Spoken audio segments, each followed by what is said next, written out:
Well, one of the things is the continued support for the building at OCTC.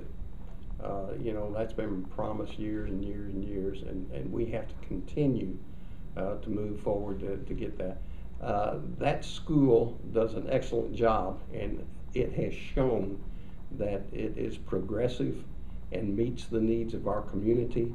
And just look at the number of students that go out there. And so it has an extremely good record. We need to continue to support that institution to make sure that it gets the facilities that we need where our young people can be educated. The cooperation it has with the other schools and Western right across the street right now is certainly a move in the right direction.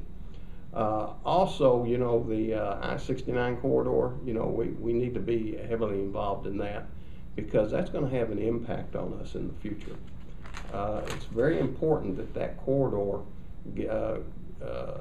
be developed because it's going to have an impact on our commerce, so we certainly want to do that.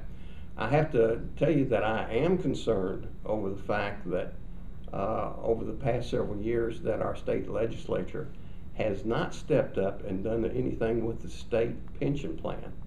And as you well know, that's going to have an impact on cities all across the Kentucky. And it's going to have an impact next year on the budget of the city of Owensboro. And I'm not quite sure about the numbers right now, but it could be up as much as $1 million, that much. And guys, that's going to be reoccurring. And that's going to have a significant impact on the way that we manage business and our financial affairs in Owensboro. And so that's something that we need to be looking at.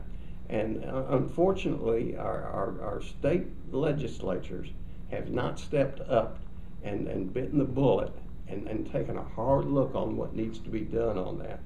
And our state governments have not, in the past, have not funded that adequately. And it's going to come back and it's going to hurt us. And we need to be prepared for that. The other thing that I'm concerned about is the ongoing process with RWRA and the work that it's doing with our combined sewer system.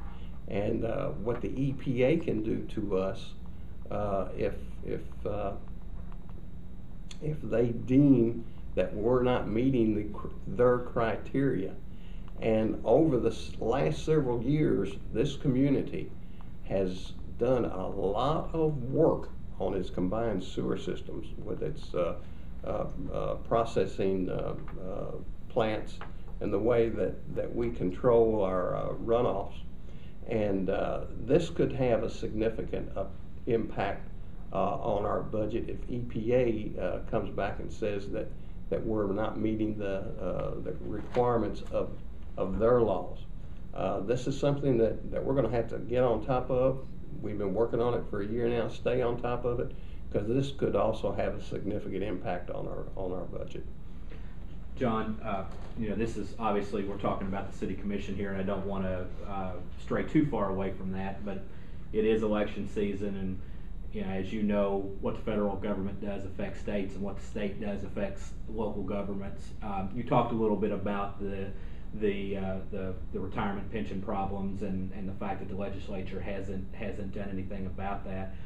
What is the line of communication right now between City Hall, whether it be the mayor, the city manager, finance director, city commissioners, and our sitting state legislators?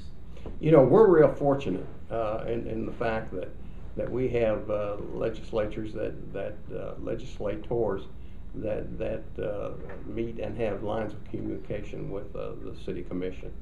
And we are fortunate in our community that we've got people that have standed up to the plate and worked very hard on some of these issues that I have talked about. So on a scale of 1 to 5, I'm going to say that the association that we've had with our legislators in the past is 4.5. It's really been good.